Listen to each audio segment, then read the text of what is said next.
What's up, you guys? We are back again with another episode of Dynasty Queens. I am your girl, Nia J, and I'm with my beautiful co-host, like always, Pamela, Nicole. What's up, y'all? What's up? Okay, let's dive right into today's topic. Girl, we are in the day of social media, and we are in the day of internet viralness, if you will. We're in the day of pop culture being the forefront of everything that people do, everything people see, from the TikTok dance videos and the trends like that, to the lingo that people use, to people that are perpetuated in front of us by media. Yeah. And of course, social media outlets help with that. So, what has become of our society? Do we run off of the auto-tune, the programming? Is there a program? Is there an agenda? Is it all AI? I have so many questions. Ooh. Floor. Let's get into it, honey. Now that you had a lot of questions, I'm going to kind of condense it into one thought process. The phones, it's almost like the phones know you. Every little move you make, every little swoop, every little, oh, I like this, every little, and it is just, like you said, it's almost like second nature. You're thinking about a song and you haven't heard it in a long time because you happen to run across the lyrics or you happen to run across something that made you, think about that. You see a top from like Shein or, whatever. You see a top from someplace that you're like, damn, that's a nice ass top. Cool. You keep going. But later on that day, what are you doing? You got that top. Right. You're thinking, oh, I got somewhere I got to go next weekend. I know I saw that top, and it's like you're always thinking. And I really do feel like we are being conditioned unintentionally to be part of, like, I guess, the AI narrative. I feel like, we have all those movies with robots and, they kind of take over our brains and stuff. But is this any different? Think about it. Is this really different? Is it any different? And it's so funny you mentioned that about, I literally this morning, girl, I made 2 purchases. Okay. So the first one was a search, right? It was a search for some sneakers, whatever. I locked that in, some new, like really cute Adidas sneakers. But then I saw a very popular influencer. She had on like a cheetah, one of those tracksuits. I have another one, but this one you can either wear it out or work out in it. One of those type with the back out, the booty scrunch, it was leopard, very sexy, very giving, very non-demure, very, And I went ahead and bought it. $130. I just went ahead and bought it. I was like, fuck it, So I have fallen victim as of early as this morning to, the topic at hand. But I do feel, to answer your question, you said it's unintentional and, what is the whole meaning behind it? My point is it unintentional? How would it be unintentional? Because if you look at it this way, we're going to play both sides of the coin.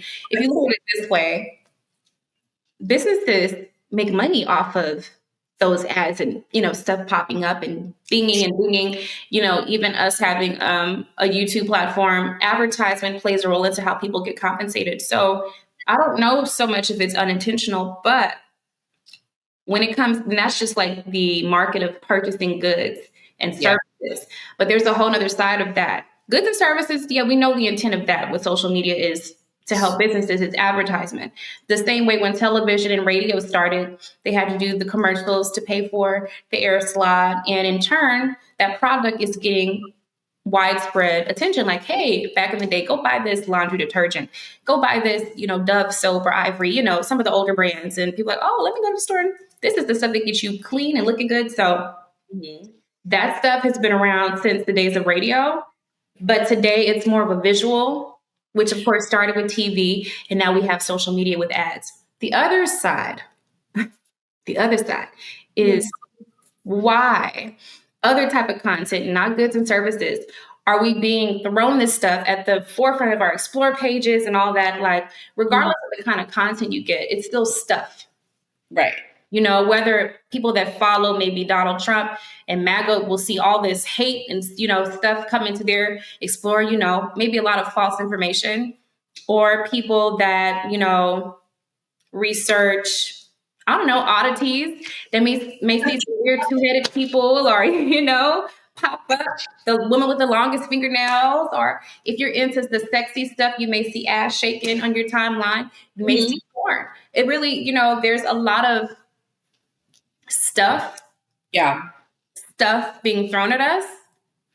So how do you think it affects our society, starting with the children? Because honestly, we know that with the kids have the tablets and stuff these days, and parents are letting them watch YouTube and stuff, but there is stuff that gets through. There's always stuff that gets through. Always. You know, I have it firsthand. I got 2 little ones. So, well, 1 little one. It started like, I guess I would say like 2-3 years ago. You just hear her, bruh, like this, that, and I'm just like, girl, who are you talking to? Like, where's my little one? Where's my little bitty thing? And she's like, bruh, like with everything. And then she just with the lingo and everything. And I'm like, you're 5. You don't know what you're talking about. Like, what is this? What are you saying? I heard it on YouTube, or I heard it on Roblox, or I heard it on, you know, Fortnite or something like that. And it's just like, well, maybe we shouldn't be doing this, you know?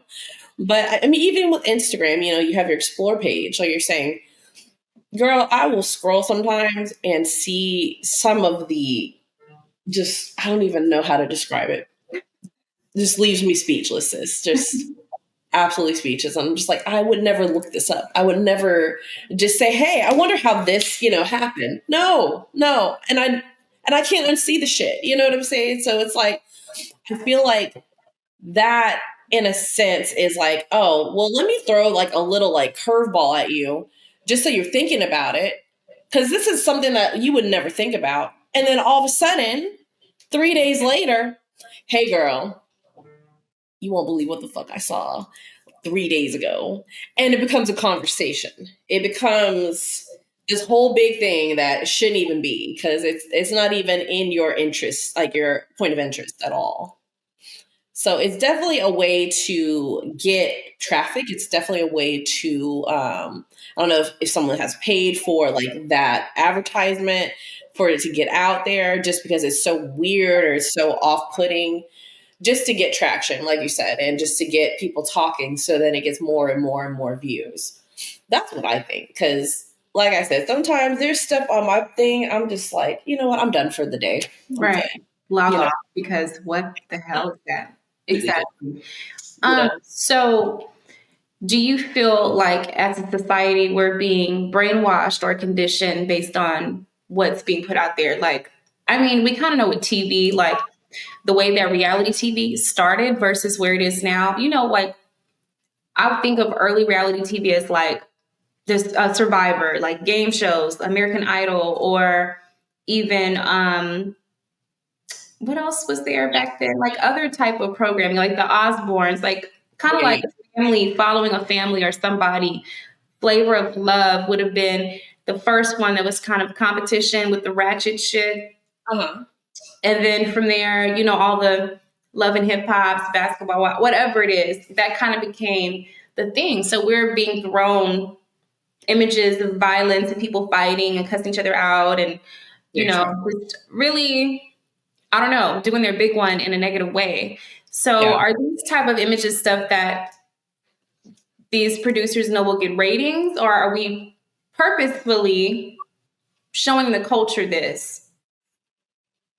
Are there hidden agendas? Like, are there ever really hidden agendas? Or are we just delusional? Or is it what people really want to see? Do people want to see people fighting and, you know, going crazy? Because honestly, we can go back to Jerry Springer. That was the beginning of the ratchetness, okay? On TV, being acceptable. That was, I know as a millennial, honey, whenever I was not at school or during the summertime, I was watching Mr. Jerry, and then later Mari, and all that Right. Sensationalism, and parody and ratchetness that was those type of programs. And honey, the judge shows too. My Judge Browns and Judge Judy, like with the stats, like stuff you would never see in a real courtroom setting. Like that was our introduction, like pre-reality bullshit. Yeah, for sure. I really think that, like you said, like we're in the entertainment industry. So people, I feel like, have really mundane lifestyles and they just, they get up, they get breakfast, they get ready for work, they go to work, they work all day, they get off of work, it's rinse and repeat. So I think that a lot of times, people really respect the entertainment aspect and entertainment value of these reality shows, but they have nothing going on like dramatic in their life. So they want to watch other people's shit. They want to hear other people's shit. You know what I mean? So it's definitely pinned to people that are very just very mundane. Like I said, they just do the same thing day in, day out. And like, there's no ebbs and flows in their lifestyle. So that is their ebb and flow. You know what I mean? Right. Like, oh, this is something we could talk about at work. Back in the day, it's like, oh, girl, did you catch up on like episode blah, blah, blah? And did you see what Lori did to what's her face and this and that, like that. So that starts the conversation and that starts, that gets people going and it kind of just changes the narrative of their just straight shot life, if you will. So when did we kind of, because back in the day, I think that's what television always was. But when did we pull away from the era of like the sitcom or the game show? I know those type of things still exist, but it really, if you think about it, reality TV is king. Like it's definitely taken over. So because our grandparents really, they were talking about, girl, you saw that episode of Family Matters or the Jeffersons, girl, you saw that episode of Good Time. Okay. Yeah. You know what I mean? To now, like, oh, did you see Evelyn Lozada put that bitch ponytail out her head? Stuff like that. So, what happened? What happened to us? I'm trying to figure out where that like happened, where we were just cool and then it just, Or was it when the floodgates were open, we already had that gladiator mentality, like we had that Colosseum savagery in us where we want to see blood. Like we want to see something to, like you said, these are people that live mundane lives and they need some type of spark or entertainment. Now, stuff that kind of exploits people like the Learning Channel does, like the 600-pound lifers.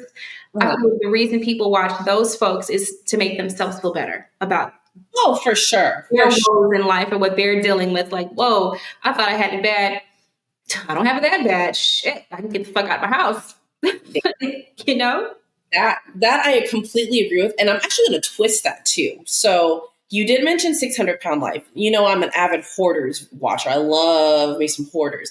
When I watch that, it puts me in a mode. It puts me in this like neat freak, even more so, where I'm like, get the little Clorox scrub brush and I need to scrub my grout. Even though the floor might be clean, I'm like, it makes you just feel like, damn, my house isn't clean enough. Like, at least for me. So it'll boost some endorphins in me and I will just go, and I will be Miss Cinderella and clean that house, watching these nasty ass houses with like flattened out cats and rats and shit. That part.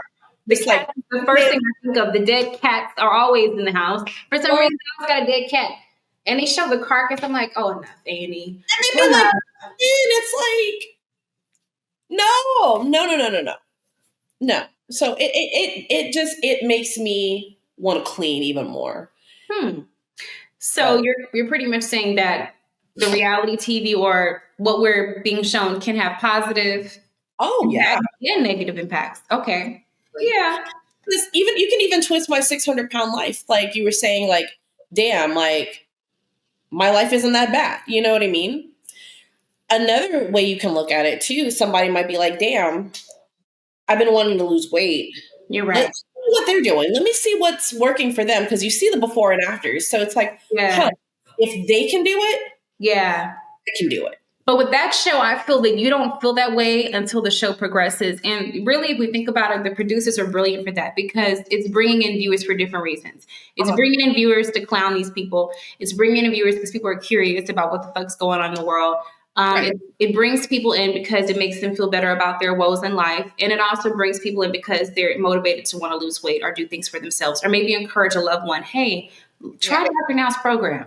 So it's not until, because the way the producers set it up with that show, they start you off in total disgust with this individual. They show them eating all the bad stuff and falling out the shower and all that. You're just like, ugh.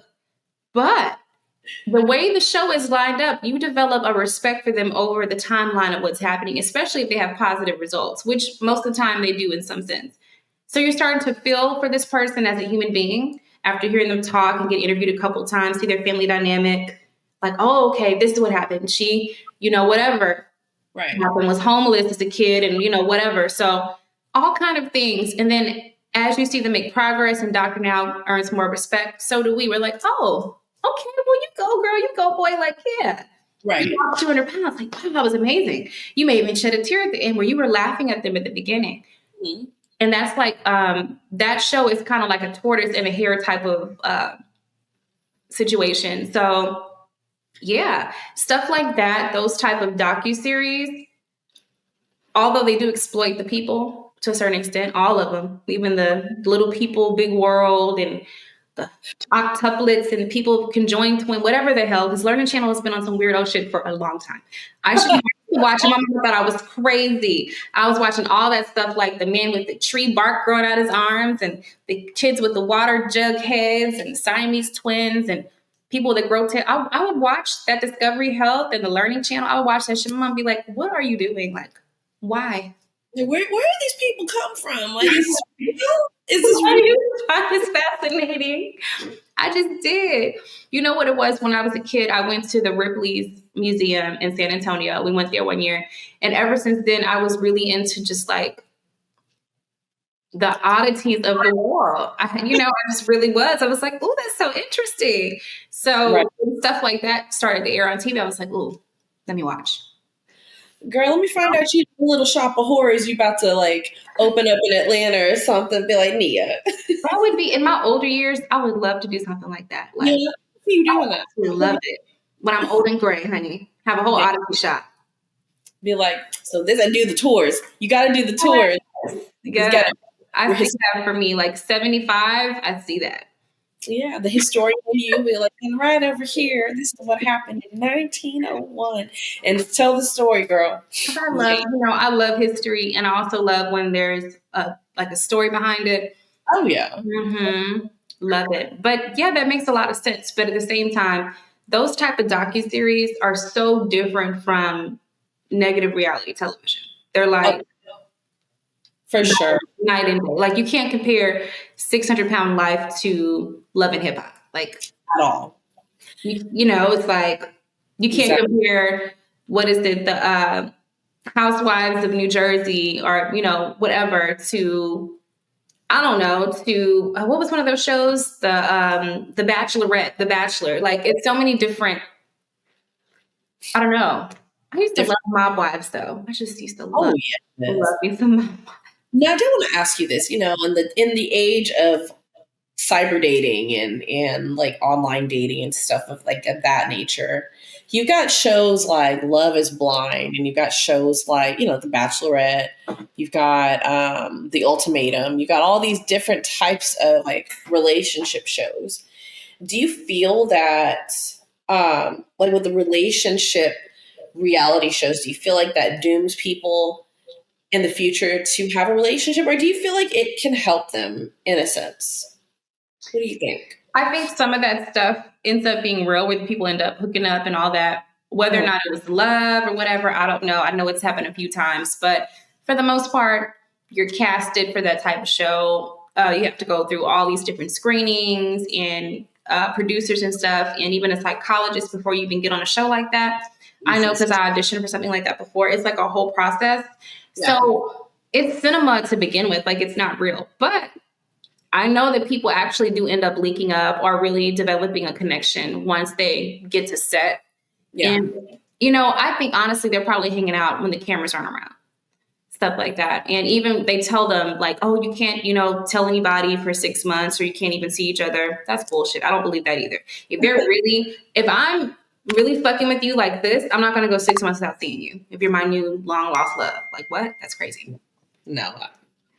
It's just so interesting because you'll hear people like, oh, well, like with the Bachelorette, oh, like she found the love of her life or this and that. And it's just like, they put it together so nicely, where people are just like, oh, that could be me. I could be like, and it's so interesting just to see how people go about like their love lives and like how, watching shows like that, you kind of can read a person really when you watch like kind of seeing what kind of shows they like. It's like a fairy tale. It's almost like the Cinderella story, but modern day with all the context that comes with reality, with the arguments. And of course, they argue on Bachelor, but it's not the same level of fighting on the other networks and stuff. But I will tell you, I did enjoy watching Golden Bachelor. That was very entertaining. It was the older guy. It was more believable, just because he was like 72 and he ended up with a lady who was like 69. Like. Okay. No, you better try to make it work with the damn person on set. I mean, come on. It just seemed way more believable because they're all old as shit. And the guy was so sweet, he had lost his wife. Everyone spoke highly of him. He was really sweet. And he would cry whenever he had to send ladies home. It hurt him to do it. And I was like, he's such a nice guy. Wow. So I felt that was the most genuine of all of them. Yeah. For the simple fact that of their age, they're not really there to play games. He really was looking for a wife. Oh, that's sweet. 70 something, Someone to enjoy for the rest of your life. Oh, I love that. Yeah. I love that. That's so sweet. Yeah. And I just don't see people that age getting divorced. Like, you better stick it out at that point. It's cheaper to keep her. Yeah. At 70 something, everything you work for, you don't want to lose it. No, come on. Hey guys, it's Pamela and Nicole from Dynasty Queens, and I'm here today to give a huge shout out to our sponsor, socialmediablaststop.net. If you're out here as an entrepreneur, an artist, a model, you name it, and you're trying to get your business off the ground, they got you covered. Whether you're on social media platforms such as Instagram, X, Facebook, or if you're an artist, if you're on wanting to get on platforms such as Spotify, Apple Music, or Amazon Music, socialmediablaststop.net has you covered. Since you're new to the game, go ahead and save 30% on your purchase with socialmediablaststop.net and get your business going. Go ahead and scan that QR code right down here and got you all set. No. So let me pause this real quick and let's play a little game for our viewers. Okay. I think the psychologist in me, I just had this thought and I'm like, you know what? I would want you to name 5 shows that you are just off the top of your head that you watch religiously. And then we're going to kind of just analyze that with your personality. Like childhood or? Present day. Oh, present day. And then see what? We're going to analyze the shows and see how much they relate to you as a person and your personality. Okay. Ooh, let me think of 5 shows. Because honestly, you guys, I'm so busy all the time. But when I do watch TV, I'm watching some type of true crime. So it could be anything on the like ID channel or anything like that. I'm going to be watching something like that. What else do I watch? What else do I watch? I'm trying to think. I'm just a true crime buff, honestly.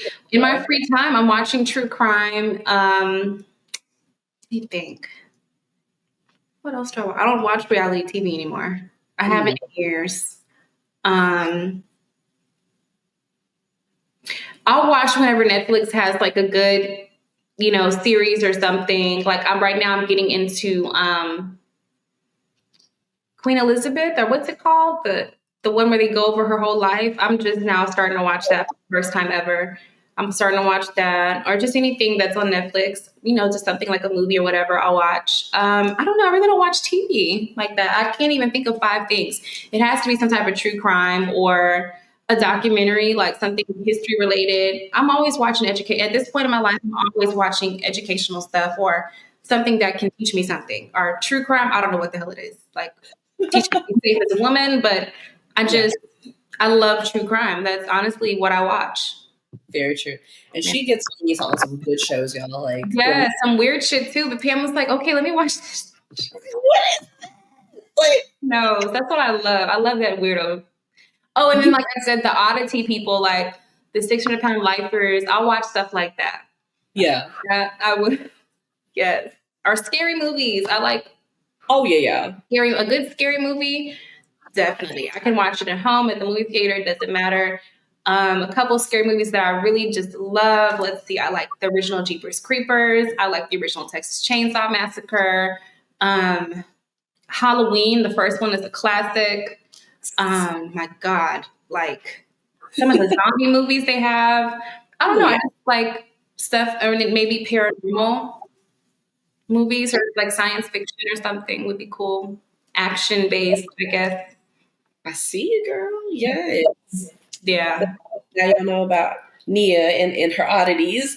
Right. My oddities, my freaks, and my crimes. Baby, Jeepers Creepers. No, I'd say, like, for me, I really don't watch TV at all. Right. I'm to the point where, like national news, it's more CNN, and like, you know, you and I will talk about things, but it's draining, honestly. Yeah. It's just soul sucking watching like the news and TV. So I'm very much a Netflix and Paramount girl. So like right now I'm hard on Lioness on Paramount. Okay. Zoe Saldana, that is like the jam. It's so good. Selling Sunset has always been one of my top shows. And it's funny that you had mentioned earlier, you know, you were talking about your purchases you made today on Sunset. You know, they're doing real estate out in SoCal, and they're, you know, all like designer and this and that, just looking glitzy and glammy. And one of my purchases, I'm like, you know what? I'm feeling that necklace. I need to get that, you know? So I went and got it because I was like, that is so cute and you can wear it with whatever. So I went ahead and got that because I saw it and I'm like, yes, God, you know? So I understand what we were going back to, seeing things and like people having something that's just like, that would look really good on me. Yes. Look, go ahead and get in my closet real quick. It's fine. Yeah. It's a nice spot right here for you in my closet. Right. Yeah. And, you know, I don't necessarily think there's anything wrong with that because I will admit, over the course of my life, I'm thinking when I started my fashion journey, probably middle school, you know, just putting things together from kids I saw on TV, or as I got into being older, I would take trends from different people that I saw and different things that I liked, and I would do my hair different ways and want to have these kind of clothes, but I had different influences. I think that's natural, that's normal in order to kind of develop who you are as an individual as you grow up. And I feel now I really know like my style and what I like. But no matter how you are into your ways, you have to buy stuff, and people still influence us to purchase. That's the whole point of, you know, being an influencer. That part. And look, I know you influence people with your style, same as me, you know. Exactly. It's just a trend. It's a positive trend. Like it goes down. Like, oh, where'd you get that from? Right. Now, what I don't like, and I've seen this a lot. I do not like the gatekeepers of the world, where you have something real cute, and it's like, oh, you see people, like multiple people. Oh, where is this from? And silence. It's like, is that necessary? Is that really necessary? You know, versus you just trying to like go out and find like a knockoff. But you know, I don't appreciate the gatekeeping because it's like, let this girl be great. You know, if she wants to try it, let her try it. Yeah. I'm definitely not one. I'm not going to gatekeep people. If you want to know some information, like especially if it's something that we're wearing or something that, why not share that information? You know what I mean? Right. I just never understood that. To be honest, people still find out because these days you can take a picture of somebody's outfit and then upload it to a site and see if they have something similar. Very true. So I'm like, oh no, there'll be no gatekeepers over here. If I like something, I will find out. Don't be that. Don't be that way because so-and-so Peggy Stu think I'm gonna look better in the outfit than she. I'll get a different color because I like to be my own individual. Thank you very much. But bam. Right, you know. Exactly, girl. Yeah. Exactly. So I think we've kind of tapped into how it can benefit you. Yeah. It can also have negative impacts, but that's the day we live in. Honestly, since the beginning of media in general, even before the internet, but now so since it's in front of us all the time. Remember back in the day, TV went off. There was a time where our parents' days, it was just like rainbows bouncing on the screen. And you had to turn that mug off like we are now logged off. Like that was Right. like after 1 a.m. there was no TV till like 5 in the morning. There was like nothing happening. So, Right. cable, we're like the era of cable and then streaming and social media. So it's a new day. We just really have to, I guess, filter what the children are watching and paying attention to it, making sure they're getting more positive imagery than negative. But at the end of the day, they're going to be exposed to it. So Absolutely. I'm sure when they ask questions, you just have to be honest about, hey, well, this is what this is. Mm-hmm. The day that we live in. That's how I like strive to be too, like, because they're not going to be young forever. They need to know what it is. But the thing that I need to know is all this new mumbo jumbo lingo that these kids are saying. I'm like, I can't keep up. So now I know what our parents felt like when we were teenagers. You know what I mean? Exactly. It's like the whole cycle. You just never see yourself in those positions, but as you get older, it's like, oh, okay, this actually makes sense now. This is Right. why. And all of it, like most of the new lingo and language is, you and I are really not like TikTokers, I guess, No. like that. But most of the mumbo jumbo lingo is what I call it is all from TikTok because there's phrases. I found this teacher put on the dry erase board at the beginning of the school year. This is what you will not say in my class, I know and that. where it's like Riz, Ohio, just random. And I'm like, Ohio's a state, So I saw the TikTok and it's brain melting material. Yeah. It's It like, makes no sense. And I'm just like, no. new day. Here we are. And I it's mean, scary. yeah. And it's only going to get worse. So, like I said, we just have to really filter what we want to see and versus what because there is a functionality on Instagram that says, are you enjoying this content or you can reject it? There have been a few times where I was still seeing it and I was like, look, get this off my page, but we really have to be our own, mental gatekeepers of Yeah. stuff like that and realizing, okay, this is what benefits me versus not. Like being encouraged to buy a new outfit, I think that's positive. As long as you're not breaking your bank account. If you have the money to get the outfit Get that outfit. or the necklace, get it, Right. opposed to maybe seeing someone that may have, got their body done or has extra filters. Oh, I just need to go get plastic surgery because I want to look like her. That's something negative. So Yeah. you have to do that kind of stuff for the right reasons for yourself, not because you saw somebody else and, want to compete. It has to be for yourself. So anything we do, it has to be some positive feedback for ourselves. And we just need to learn how to kind of eradicate what's All. not beneficial. Just Mm-hmm. push it out. I agree. And you know what? Another thing, I love that you said that. With another part of what I do product review, and a lot of people they'll get on and they'll show like their face, and they're just like all out and like into the product, which is great. That's their market.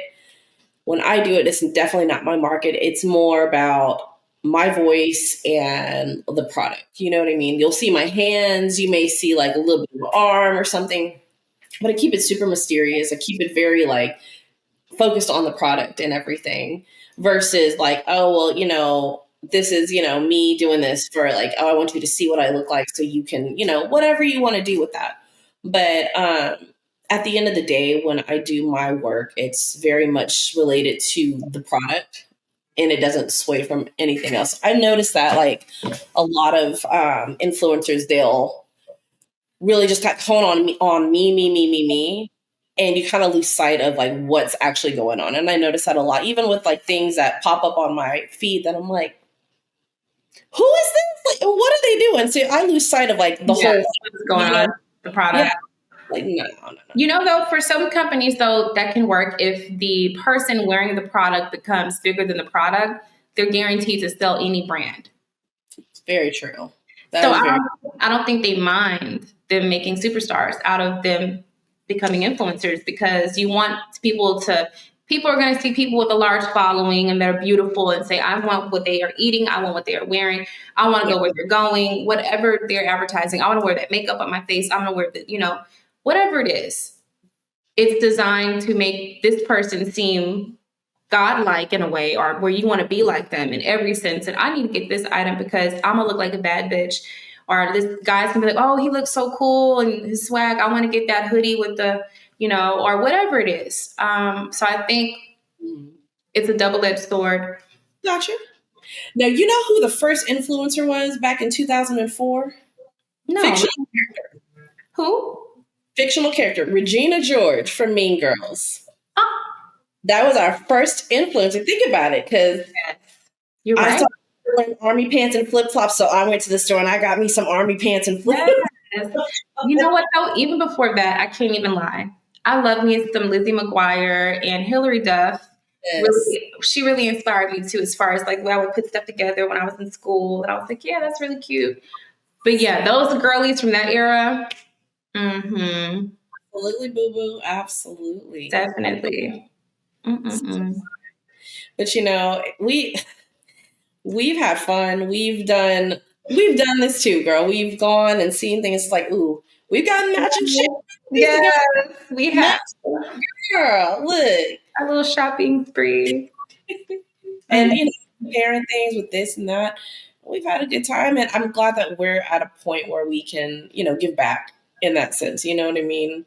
Yeah. And it's just a full circle situation for both of us. So, yeah. And if y'all have like any influencers or things that y'all love or shows, we'd love to hear what y'all are watching, and see like how that correlates with you as a person. And like, are you a mysterious type person? Do you like the like mystery genre or, whatever it may be? We want to know. So y'all go ahead and start a conversation. Go ahead and hit the comments, hit that bell notification. Let us know what's going on. And of course, as usual, I am Pamela Nicole. Thank you so much for tuning in. I've got my beautiful co-host, Nia J, signing out. And this is Dynasty Queens. See ya.